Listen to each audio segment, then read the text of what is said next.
Fala galera, quem está falando é o professor Lucas de Geografia e agora nós vamos iniciar a nossa correção do PET, volume 2, semana também 2 para a turma do nono ano.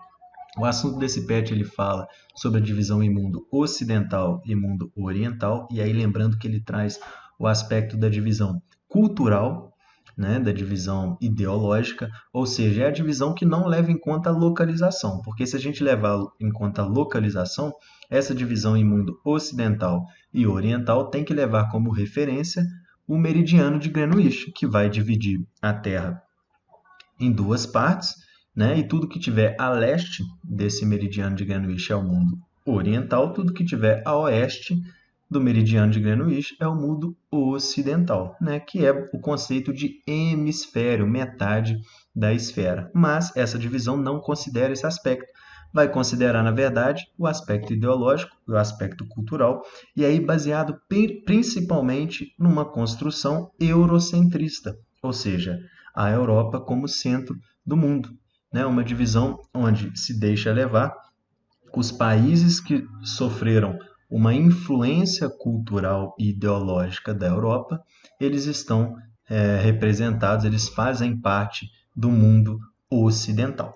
Tá joia? Então a primeira questão ela pergunta com base no que estudamos, para a gente citar os aspectos que expressam uma conotação eurocentrista em seu cotidiano, onde que nós conseguimos perceber essa visão que a Europa está no centro do mundo, né? A gente pode citar o nosso próprio currículo, né, que vocês estudam na formação de vocês.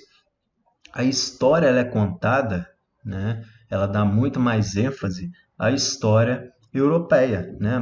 A construção do nosso conteúdo ela se dá a partir de colocar a Europa como protagonista das histórias, né? O europeu como protagonista e um foco muito grande na Europa, né? Então nós estudamos muito a construção da civilização europeia, seus aspectos de evolução, história e etc. E também a gente pode perceber isso na cartografia, né? Na cartografia é muito marcante, os mapas que acabam sendo difundidos, os mapas mundos que ficam mais famosos, utilizam projeções onde a Europa aparece no centro do mundo, né? A gente pode citar a projeção de Mercator, inclusive, né? Que fica famosa. Então a resposta ficaria mais ou menos assim, tá? Que o eurocentrismo está presente no nosso currículo, uma vez que estudamos a partir da perspectiva contada pelo europeu. Também está presente nas antigas colônias europeias, que se desenvolveram com a concepção do eurocentrismo, né? O caso do Brasil, colonizado por um país europeu, inclusive a concepção de Estado-nação, né, vem dessa concepção europeia do que é um país. E na cartografia, uma vez que os modelos de mapas mais famosos representam a Europa no centro do mundo. A questão 2. A fronteira entre Oriente e Ocidente é caracterizada apenas por fronteiras baseadas em fronteiras equidistantes, como o meridiano de Greenwich. Justifique sua resposta. Essa pergunta ela foi mal formulada, né? Mas pensando aqui o que ele queria perguntar, se essa fronteira ela se justifica apenas por essa questão da divisão do meridiano de Greenwich, na verdade ela não se justifica, né? Porque ela está considerando essa divisão em Oriente e Ocidente, não considera o aspecto da localização, mas sim o aspecto ideológico e o aspecto cultural, né? Então a resposta ficaria assim para a gente, né? O meridiano zero, que divide o hemisfério, ele torna insignificante, porque essa divisão considera as questões culturais e não sua localização geográfica, né? Um exemplo é a Austrália, aqui que aparece como pertencente ao mundo ocidental.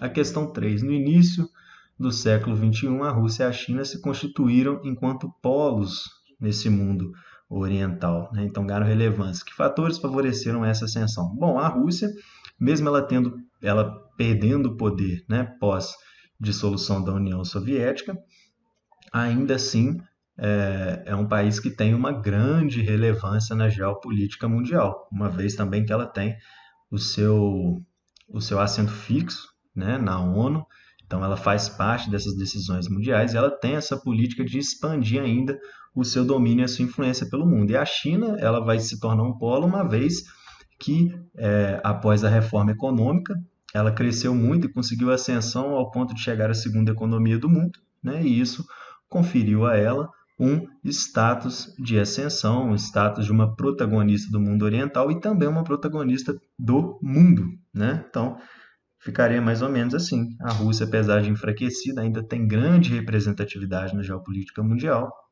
né? Vai ser um dos membros permanentes do Conselho de Segurança da ONU. E a China, após as reformas econômicas, que conferiram ao país uma escalada até a posição de segunda economia global, fizeram com que a China se tornasse polo de poder no Oriente e disputasse a hegemonia mundial com os Estados Unidos. Tá? A questão 4 é um VOF, considerando os elementos da divisão entre Ocidente e Oriente, analise as afirmativas e assinale. A dualidade entre Ocidente e Oriente corresponde apenas à divisão de hemisférios do planeta. Não, está falso, né? Essa afirmativa ela é falsa, ela considera os aspectos ideológicos e os aspectos culturais. Além de proporções fronteiriças, a dualidade entre o Ocidente e o Oriente está demarcada por elementos culturais, sociais e financeiros. Sim, né? Essa divisão ela considera essas questões.